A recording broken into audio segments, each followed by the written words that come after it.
కాంగ్రెస్ సర్కారు అధికారంలోకి రాగానే ముందుగా మహిళలకు ఫ్రీ బస్ పథకాన్ని అమలు చేసింది.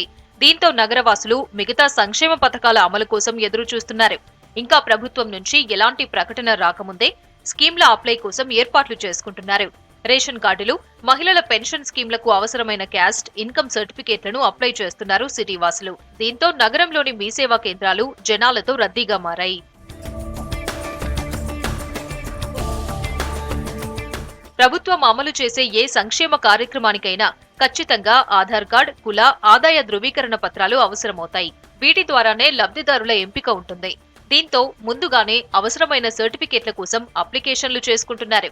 ఇన్కమ్ అప్లై చేస్తే కనీసం 7 వర్కింగ్ డేస్, క్యాష్ సర్టిఫికేట్ రావడానికి కనీసం 20 రోజుల సమయం పడుతుంది. అందుకే ప్రభుత్వం సంక్షేమ పథకాలపై ఎలాంటి అనౌన్స్మెంట్ చేయకముందే सर्टिफिकेट्లను सिद्धం చేసుకుంటున్నారు జనం. हमारे को देखो मैडम, ये पब्लिक क्राउड की वजह से हमारे टाइम लग रहा, अभी हाफ एन आवर, आधा घंटा 1 घंटा रुकना पड़ता। खाली टाइम पे हमारे तो 5 मिनट में हमारा काम हो जाता, कोई हमारे को टेंशन नहीं। मी सेवा सेंटर्स पे तो बहुत ज़्यादा है मैडम, ये स्कीम अब स्टार्ट होता नहीं मालूम, बट ये बेनिफिट हमारे को मिल रहा बोल के हम यहाँ आए ना, आके हम हमारे को बेनिफिट उठाना है।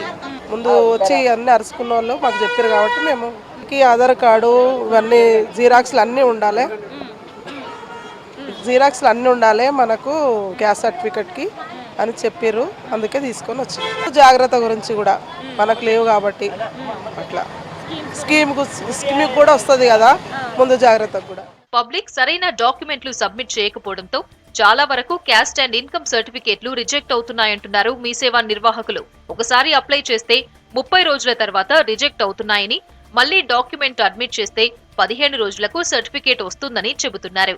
ప్రస్తుతం జనాలు ఎక్కువగా రావడంతో ఉదయం 7 గంటల నుంచి రాత్రి 11 గంటల వరకు పని ఉంటుందంటున్నారు మీ సేవా నిర్వాహకులు.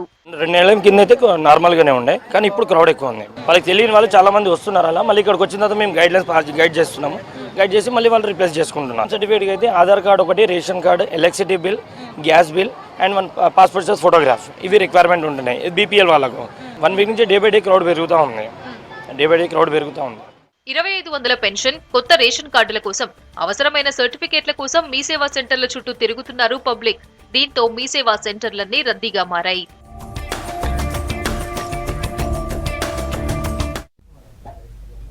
జీహెచ్ఎంసీ కౌన్సిల్ సమావేశాలు ఎప్పుడు నిర్వహిస్తారని ఎదురుచూస్తున్నారు డివిజన్ల కార్పొరేటర్లు. ప్రతి 3 నెలలకోసారి జరిగే మీటింగ్స్ 4 నెలలైనప్పటికీ జరగడం లేదు. వచ్చే పార్లమెంట్ ఎన్నికల కోడ్లోనైనా నిర్వహిస్తారా లేదా అన్న కన్ఫ్యూజన్లో ఉన్నారు కార్పొరేటర్లు.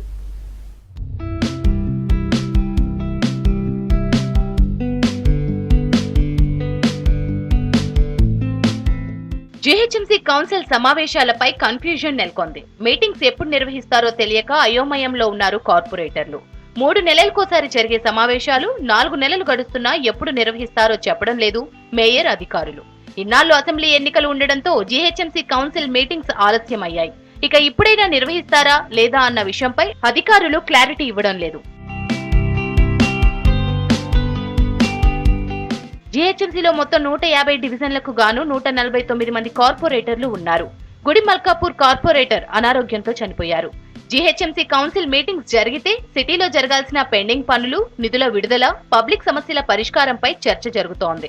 ప్రస్తుతం కౌన్సిల్లో బీఆర్ఎస్ కు 58 మంది కార్పొరేటర్లు ఉండగా 6 ఇతర పార్టీల్లో చేరారు.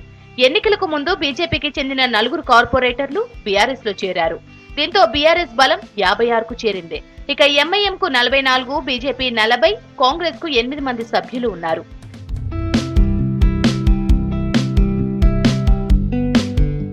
జీహెచ్ఎంసీ ఎన్నికలు జరిగి దాదాపు 3 ఏళ్లు అవుతున్నా పూర్తి స్థాయిలో ఒక్క సమావేశంలో కూడా చర్చ జరగలేదు. కార్పొరేటర్లు అడిగిన ప్రశ్నలకు అధికార పక్షం సమాధానాలు ఇవ్వలేదు. ఆ పార్టీ ఈ పార్టీ అన్న తేడా లేకుండా అన్ని రాజకీయ పార్టీల కార్పొరేటర్ల వ్యవహార తీరు ఒకేలా ఉంది. ప్రజా సమస్యలపై చర్చించి పరిష్కారం చూపాలన్న ఆలోచన కార్పొరేటర్లలో కనిపించడం లేదన్న విమర్శలు వస్తున్నాయి. ప్రభుత్వం నుంచి బల్దియాకు రావాల్సిన పెండింగ్ బకాయిలు, ఎస్ఎన్డీపీ పనుల పురోగతిపై బీజేపీ, కాంగ్రెస్, ఎంఐఎం పార్టీల కార్పొరేటర్లు పలుసార్లు అడిగినా మేయర్ నుంచి సమాధానం రాలేదు. ప్రాపర్టీ ట్యాక్స్ వసూళ్ల నత్తనడకపై కౌన్సిల్లో జరిగిన చర్చలు రసాభాసగా మారడంతో వాయిదాల పర్వం కొనసాగింది. గత ప్రభుత్వ హయాంలో అప్పటి పురపాలక శాఖ మంత్రి కేటీఆర్ అనుమతి ఉంటే తప్ప సమావేశాలు నిర్వహించలేదు జీహెచ్ఎంసీ మేయర్ గద్వాల విజయలక్ష్మి. ఇక ఇప్పుడు కూడా మీటింగ్స్ నిర్వహణపై కూడా మాజీ మంత్రి కేటీఆర్ ని అడిగే ఆలోచనలో ఉన్నట్లు తెలుస్తోంది.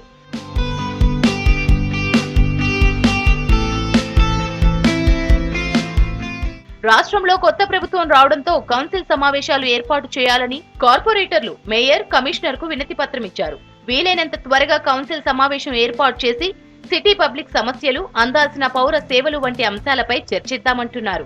చాలా కాలంగా పెండింగ్ లో ఉన్న జీహెచ్ఎంసీ ఉద్యోగుల బదిలీలపై డిస్కషన్ చేయాలని కోరుతున్నారు కార్పొరేటర్లు. మరి మూడు నెలలు దాటిపోయిన తర్వాత కూడా మరి తొందరలోనే పార్లమెంట్ ఎలక్షన్స్ కూడా రానున్నాయి, సర్పంచ్ ఎలక్షన్ కూడా వస్తాయని చెప్తున్నారు. మొన్నటి వరకు ఎలక్షన్ కోడ్ ఉంది, మళ్ళీ తొందరలోనే మళ్ళీ ఎలక్షన్ కోడ్ వస్తుంది. ప్రజా సమస్యలు అనేకం పెండింగ్లో ఉన్నాయి.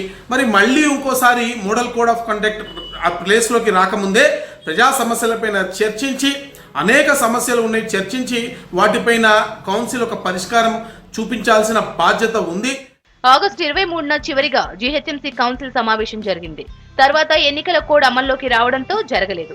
మళ్లీ ఫిబ్రవరిలో పార్లమెంట్ ఎన్నికలకు సంబంధించిన నోటిఫికేషన్ రానుంది.